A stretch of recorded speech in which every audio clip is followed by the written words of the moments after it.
Sigmund Freud identified a pattern in 1920 that explains why every failed relationship you have ever had followed the same blueprint, and you did not see it because the pattern was installed before you had the language to describe it. The people you are drawn to, the ones who excite you, the ones who make your chest tighten with something that feels like love but burns like anxiety, they are not random. Your brain selected them with surgical precision, not because they were right for you, but because they matched an internal working model that was etched into your nervous system before your 5th birthday. What you call chemistry is often just recognition, and what you recognize is not always what is good for you. Today, you are going to learn exactly how this invisible system operates through the lens of attachment theory, where it came from, and how to dismantle it so completely that the version of you who kept choosing the same person in different bodies stops existing entirely. Most people explain their relationship failures with surface-level narratives. They tell themselves they have bad luck, or that all the good ones are taken, or that they just need to find the right person. None of that is true. The real mechanism operating beneath every attraction, every heartbreak, and every inexplicable pull towards someone who will eventually hurt you has a name. Freud identified it in his work Beyond the Pleasure Principle and called it Wiederholungszwang, which translates to repetition compulsion. The concept describes a psychological drive that pushes people to reenact unresolved emotional experiences, particularly those from childhood, over and over again in their adult lives. Your psyche does not repeat these patterns because it enjoys the pain. It repeats them because it is trying to resolve something that never got resolved the first time. That distinction changes everything about how you understand your own choices. You are not attracted to chaos because something is wrong with you. You are attracted to chaos because your deepest programming believes that resolving it will finally heal the original wound. Think about someone you know, maybe even yourself, who keeps ending up in the same kind of relationship. Different face, different name, same dynamic. One person gives too much, while the other takes without thinking. One person chases while the other pulls away. One person needs constant reassurance, while the other treats emotional availability like a burden. These are not coincidences, and they are not evidence that the world is full of terrible partners. These patterns reveal something much deeper, a template that was built during the first years of your life by the people who were supposed to teach you what love looks like. This dynamic often creates what psychologists call trauma bonding, where intense highs and devastating lows create an addictive cycle that feels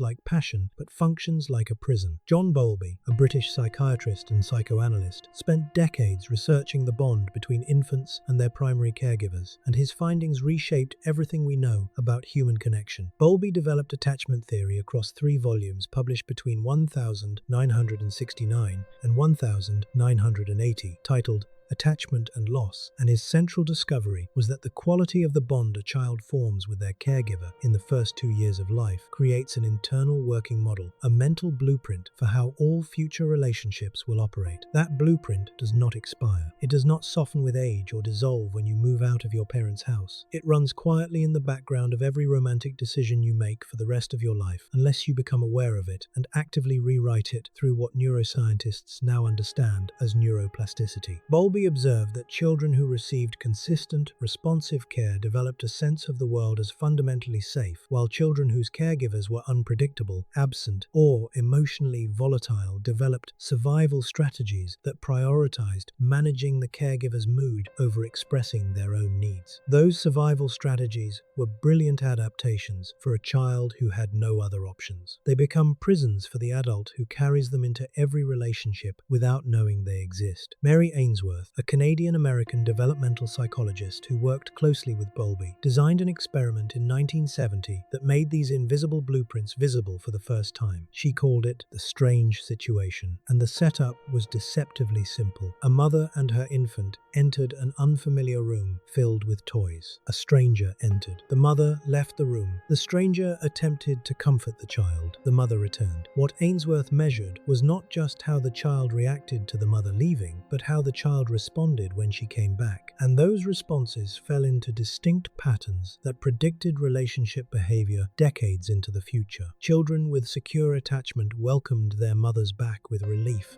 and quickly returned to playing. Their internal message was clear: when someone leaves, they come back, and I am safe enough to explore the world on my own. Children with anxious attachment became intensely distressed when their mothers left and could not be easily comforted when they returned, clinging desperately while simultaneously showing flashes of anger, as though punishing the mother for leaving while terrified she might leave again. Their internal message was that love is unreliable, so I must hold on as tightly as possible or it will disappear. Children with avoidant attachment showed almost no visible reaction when their mothers left and actively ignored them when they returned, turning away from the very person they needed most. Their internal message was that depending on someone leads to disappointment, so I will learn to need no one. A fourth category, identified later by Mary Main and Judith Solomon in 1986, was disorganized attachment, where the child displayed contradictory behaviors, approaching the mother while looking away, freezing mid-movement, or showing visible fear of the very person who was supposed to provide safety. That pattern develops when the caregiver is simultaneously the source of comfort and the source of threat, and it produces the most chaotic relationship patterns in adulthood. Here is where this stops being an academic exercise and starts explaining your last three relationships. Research, published by Cindy Hazan and Philip Shaver in the Journal of Personality and Social Psychology in 1987, demonstrated that these childhood attachment styles translate directly into adult romantic behavior. Their study of 620 adults found that approximately 56% identified as securely attached, 25% as avoidant, and 19% as anxiously attached. Those numbers mean that nearly half of the adult population is operating from an insecure blueprint, and the cruel mathematics of attraction means that anxious and avoidant types are drawn to each other in a cycle that feels like passion but functions like a trap. The anxious person craves closeness, reassurance, and emotional intensity. The avoidant person craves independence, space, and emotional control. When they meet, the anxious person interprets the avoidant's distance as a challenge, something to be won, a puzzle to be solved, proof that if they just love hard enough, the walls will come down. The avoidant person interprets the anxious person's warmth as initially flattering but progressively suffocating, triggering every childhood memory of being overwhelmed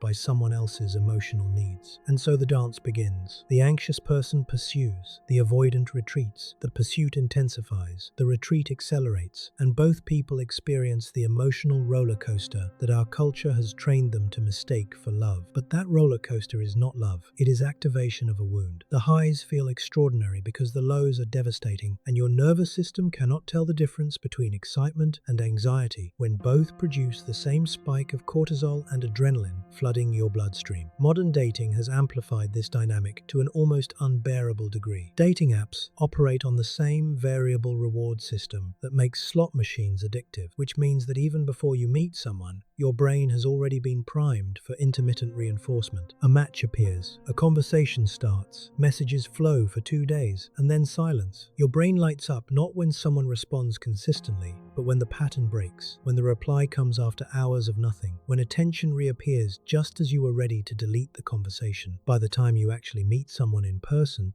your nervous system has already been trained to associate uncertainty with excitement. And if you carry an anxious attachment style into that environment, the effect is devastating, because every unanswered message activates the same childhood terror of abandonment, and every sudden reply triggers a relief response so powerful that your brain logs it as evidence of deep connection. You are not connecting with a person. You are bonding with a pattern of stress and relief that your nervous system has been rehearsing since you were 2 years old. This is the point where most people make the mistake that keeps them stuck for years or even decades. They meet someone who is emotionally stable, consistently available, and genuinely kind, and they feel absolutely nothing. No spark, no electricity, no obsessive thinking at 2 in the morning, and they walk away from that person convinced there was no chemistry, when what actually happened is that their nervous system failed to recognize the pattern. A healthy relationship did not match the blueprint, so the brain categorized it as boring or even suspicious. Meanwhile, the person who texts back inconsistently, who runs hot and cold, who keeps them guessing whether tonight will be warmth or silence, that person lights up up every alarm bell in their attachment system, and those alarm bells feel exactly like butterflies. Your body is lying to you, and it has been lying to you for a very long time. Carl Jung, the Swiss psychiatrist who founded analytical psychology, understood this mechanism through a completely different lens, and his framework adds a dimension that attachment theory alone cannot explain. Jung spent his career exploring the parts of the human psyche that operate below conscious awareness, and his concept of the shadow, developed across his collected works throughout the 1930s and 1940s, describes the aspects of yourself that you have rejected, denied, or buried from your own view. The shadow is not just your dark side. It contains everything you were taught was unacceptable, the anger you were told to suppress, the needs you were shamed for expressing, the ambition you learned to hide, the vulnerability you armored over because showing it once got you hurt. Every quality you pushed underground did not disappear. It went into the shadow, and from there it runs your life in ways you cannot see. Jung argued in his work on projection and the anima and animus archetypes that what you refuse to acknowledge within yourself you will encounter in the external world, often through the people you are most intensely attracted to or most intensely repelled by. This is projection, and it operates with the accuracy of a guided missile. The person who suppressed their own need for attention will be irresistibly drawn to someone who commands every room they enter. The person who learned to hide their vulnerability will fall for someone who wears their emotions on their sleeve and then resent them for the very openness they secretly wish they could access. The person who was punished for expressing anger will find themselves in relationships with people who have no problem exploding, and they will spend years trying to manage that anger because managing other people's emotions is the only skill their childhood taught them. What makes this pattern so difficult to break is that it feels like destiny. When your shadow finds its mirror in another person, the intensity of recognition is overwhelming, and every love song, every movie, every cultural narrative you have absorbed tells you that intensity equals truth. But Jung was pointing towards something far more radical than finding the right person. He was pointing toward becoming whole within yourself so that you stop needing another person to carry the parts of you that you have disowned. The goal of what he called individuation is not to become someone who does not need relationships. It is to become someone who enters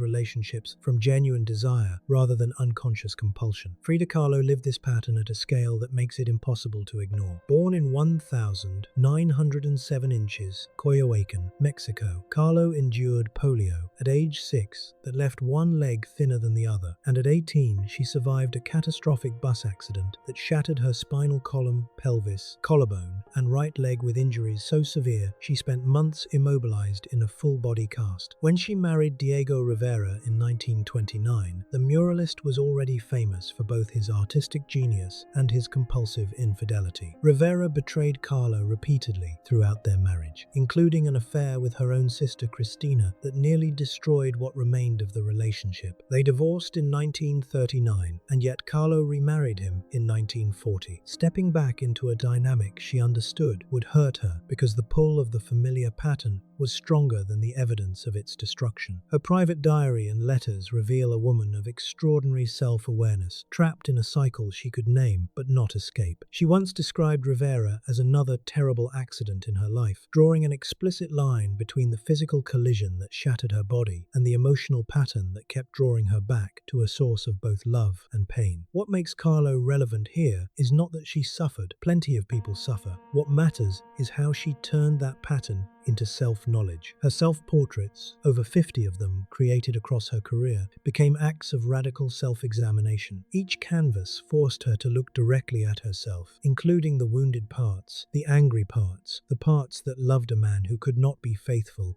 and to hold all of it without looking away. That willingness to see yourself completely, even the pieces that make you uncomfortable, is exactly what breaks the cycle of repetition compulsion. You cannot change a pattern you refuse to see, and you cannot see a pattern while you are defending it. Most people protect their patterns fiercely, not because the patterns serve them, but because admitting the pattern exists means admitting they have been complicit in their own suffering, and that admission requires the kind of self-honesty that most people spend their entire lives avoiding. But here is what the avoidance costs you. Every year you spend defending the pattern is a year you spend living inside it, and the pattern does not improve with time. It calcifies. The anxious person becomes more anxious. The avoidant person builds higher walls, and the window for genuine connection narrows just a little more with every cycle that completes without awareness. The neuroscience behind all of this centers on a mechanism called intermittent reinforcement, and understanding it will permanently change how you evaluate every relationship you have ever been in. Intermittent reinforcement is the most powerful conditioning schedule known to behavioral psychology, first demonstrated by B.F. Skinner in his operant conditioning research at Harvard during the 1930s and 1940s. Skinner discovered that when rats received a food pellet every time they pressed a lever, they pressed at a steady, moderate rate. But when the pellet arrived at unpredictable intervals, sometimes after 3 presses, sometimes after 30, sometimes not at all, the rats pressed the lever compulsively, frantically, and they were almost impossible to stop even after the rewards disappeared entirely. That unpredictable reward schedule is the exact mechanism operating in every hot and cold relationship you have ever been in. When someone is consistently loving, your brain registers the pattern, adjusts expectations, and settles into a state of calm security. When someone alternates between intense affection and cold withdrawal, your brain cannot establish a pattern, so it stays in a constant state of hypervigilance, scanning for signals, analyzing every text message, interpreting every silence, reading meaning into every shift in tone. That hypervigilance floods your system with dopamine, cortisol, and adrenaline, and the neurochemical cocktail is nearly identical to what your brain produces during gambling. You are not in love, you are addicted to the uncertainty. And just like a gambler who keeps pulling the slot machine lever because the last win was so intoxicating, you keep returning to the person who gives you just enough warmth to sustain the addiction while never providing enough consistency to let your nervous system actually rest. Research by anthropologist Helen Fisher at Rutgers University, published in the Journal of Comparative Neurology in 2005, used brain imaging to demonstrate that romantic love activates the ventral tegmental area and the caudate nucleus, the same dopamine-rich regions involved in cocaine addiction and reward-seeking behavior. When the object of that love is inconsistent, the activation intensifies rather than diminishes, because the brain treats each moment of reconnection as a reward after deprivation, which produces a dopamine surge far more powerful than what consistent affection generates. Your brain has literally been hijacked by the same circuit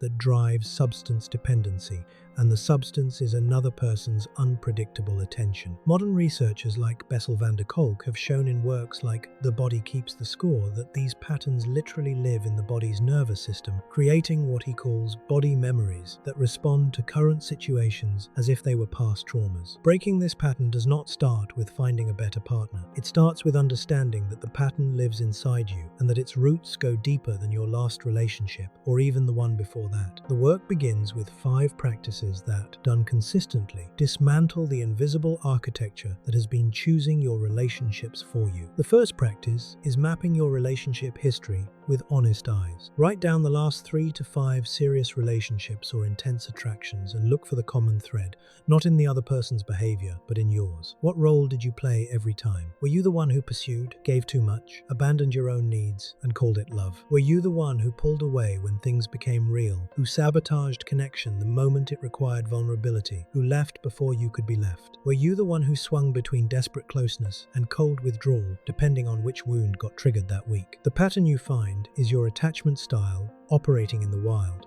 and seeing it on paper for the first time is the moment the cycle begins to lose its grip. The second practice is learning to tolerate what secure love actually feels like in your body. For someone with an anxious attachment style, a partner who is consistent, calm, and emotionally available will initially register as boring or even wrong. Your nervous system will scream that something is missing because there is no drama, no uncertainty, no desperate highs and crushing lows. That absence of chaos is not a red flag. It is what safety feels like to a body that has never experienced it in a romantic context. The practice here is to stay, not to chase intensity elsewhere, not to create conflict just to feel something, not to sabotage the connection because the quiet makes you uncomfortable, but to sit in the discomfort of calm and let your nervous system learn, slowly and deliberately, that stability is not the absence of love, it is love without the poison. Psychologist Stan Tatkin, who developed the psychobiological approach to couple therapy, describes this as learning to read your own nervous system like a dashboard rather than treating its signals as commands. When your body tells you that consistency is suspicious, you acknowledge the signal, understand where it came from and choose not to obey it. That conscious override, repeated enough times, rewires the neural pathways that have been running your love life on autopilot since childhood through the brain's capacity for neuroplasticity. The third technique comes directly from cognitive behavioral therapy and involves identifying the core beliefs that silently drive your relationship choices. Somewhere beneath every pattern of attraction is a sentence you believe about yourself but have never said out loud. It might be, "I am only lovable when I am useful to someone." It might be, "I do not deserve someone who treats me consistently well." It might be, "If someone really knew the full truth of who I am, they would leave." These beliefs were not formed through rational analysis. They were absorbed from the emotional atmosphere of your childhood, from the way affection was given and withdrawn, from the moments when your needs were met with warmth and the moments when they were met with irritation or silence. Writing these beliefs down, seeing them on paper in your own handwriting, strips them of the authority they carry when they stay unexamined in the dark corners of your psyche. A belief you can see is a belief you can question, and a belief you can question is a belief you can replace. The fourth practice is what Jung called shadow integration, and it operates at the deepest level of this entire system. Every quality that triggers an intense response in another person, whether you are magnetically drawn to it or viscerally repelled by it, is reflecting something you have not reconciled within yourself. The person whose confidence irritates you is showing you where you have abandoned your own. The person whose emotional availability makes you uncomfortable is showing you where you have walled off your own capacity to feel. The person whose selfishness enrages you is showing you where you have suppressed your own legitimate needs until they became resentment. Instead of asking, "Why do I keep attracting this type?" shift the question to, "What is this person showing me about myself that I have been unwilling to see?" The moment you can hold that question without defending, deflecting, or running, you stop needing other people to carry the disowned pieces of your psyche, and the compulsive pull toward the wrong person begins to dissolve because the function it was serving has been fulfilled internally. The fifth practice is raising your baseline of self-respect to a level where certain dynamics simply cannot reach you anymore. This is not about building walls or developing a checklist of demands for your future partner. It is about cultivating such a genuine, unperformative relationship with yourself that anything less than honesty and consistency no longer fits. The person who truly knows their own worth does not need to enforce boundaries through confrontation, because their presence communicates those boundaries before a single word is spoken. Self-worth is not a strategy. It is a frequency that other people can feel the moment you walk into a room. When you carry yourself with quiet certainty about your own value, the people who operate through manipulation sense resistance they cannot override, and the people who are capable of real connection feel drawn toward the steadiness you radiate. You do not change the type of person you attract by adjusting your approach. You change it by transforming what you are willing to accept. And that transformation starts with the private, daily, non-negotiable decision that your peace, your standards, and your emotional well-being are not resources available for anyone else's consumption. The Sufi poet Jalal ad-Din Rumi, writing in 13th century Persia, compressed this entire process into a single observation when he noted that the task is not to seek for love, but to find all the barriers within yourself that you have built against it. That line contains 800 years of psychological wisdom in one sentence. The barriers are the attachment wounds, the shadow material, the core beliefs, the intermittent reinforcement addiction, and the repetition compulsion that keeps pulling you back to what feels familiar instead of what actually serves you. Every practice in this video is a tool for locating and dismantling those barriers. Not so you become defenseless in front of the wrong people, but so you stop being invisible to the ones who are capable of showing up the way you deserve. The person who keeps attracting the wrong people is not cursed and is not broken. They are operating from a blueprint that was drawn by someone else's hands during a time when they had no power to refuse it. Understanding that blueprint is the first act of genuine authority over your own life. Rewriting it through the practices we covered today is the second. And the third, the one that changes the entire trajectory, is walking into your next connection with the calm, unshakable knowledge that you are no longer available for patterns that cost you your peace. Not because you are guarded, not because you have given up, and not because you are afraid of being hurt again, because you finally understand that the relationship you have with yourself is the template for every relationship you will ever have with anyone else, and you have decided, quietly and permanently, that the standard of that template is no longer up for discussion.